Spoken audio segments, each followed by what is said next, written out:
জিনাকারীর লজ্জাস্থানের দুর্গন্ধ জাহান্নামবাসী অস্থির হয়ে উঠবে। জিনা কাকে বলে? কোন কাজগুলো জিনা? জিনা সম্পর্কে বিস্তারিত জেনে নিন এবং জিনা করার পূর্বে এই হাদিসটির একবার পড়ে নিন। জিনা কি?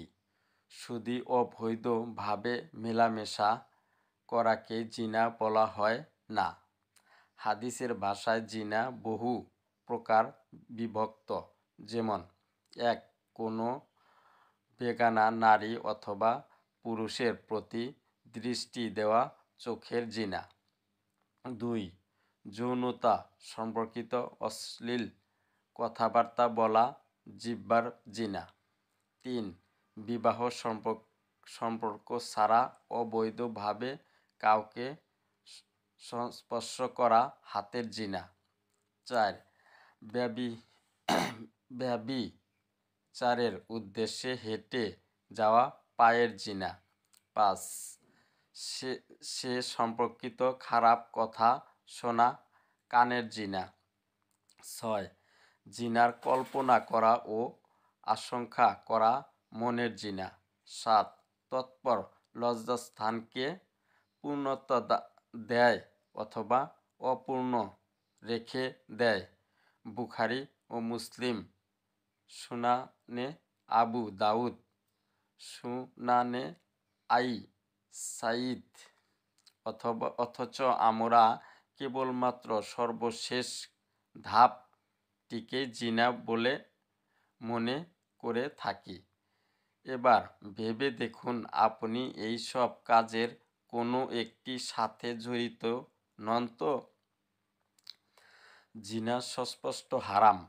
আল্লাহ তাআলা জিনাকে হারাম ঘোষণা করে বলেন, তোমরা জিনার ধারের কাছেও যাবে না, কেননা তা অত্যন্ত নির্লজ্জ এবং খারাপ কাজ। সূরা বনী ইসরাঈল আয়াত ৩২।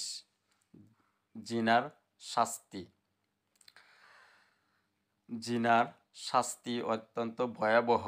রাসূলুল্লাহ সাল্লাল্লাহু আলাইহি ওয়াসাল্লাম বলেন, আমি স্বপ্নে একটি চুলা দেখতে পেলাম, যার উপর অংশ ছিল চাপা আর নিচের অংশ ছিল প্রশস্ত, আর সেখানে আগুন উত্তপ্ত হচ্ছিল এবং ভিতরের নারী ও পুরুষরা চিল্লাচিল্লি করছিল।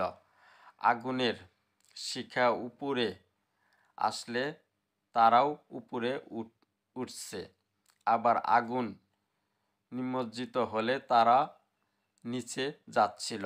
সর্বদা তাদের এমতো অবস্থা, এমন চলছিল।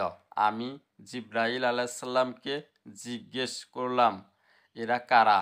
জিবরাইল আলাইহিসসালাম বললেন, তারা হলো অবৈধ যৌনাচারকারী নারী ও পুরুষ। বুখারী। জিনাকারীর লজ্জাস্থানের দুর্গন্ধ জাহান্নামবাসী অস্থির হয়ে উঠবে। সেই দিন জিনাকারীকে পিপাসা মেটানোর জন্য ওই পচা পানি পান করতে দেওয়া হবে। তাই সবাই উচিত প্রেমিক প্রেমিকা নামের বিবাহ বহির্ভূত ওই সব শয়তানি সম্পর্ক বাদ দেওয়া। আমিন। আমাদেরকে শয়তানি সম্পর্ক বাদ দিয়ে বিবাহ বন্ধনে আবদ্ধ হওয়ার তৌফিক দান করুন। আমিন। ভিডিওটি ভালো লাগলে লাইক, কমেন্ট, শেয়ার করুন। চ্যানেলটি সাবস্ক্রাইব করুন।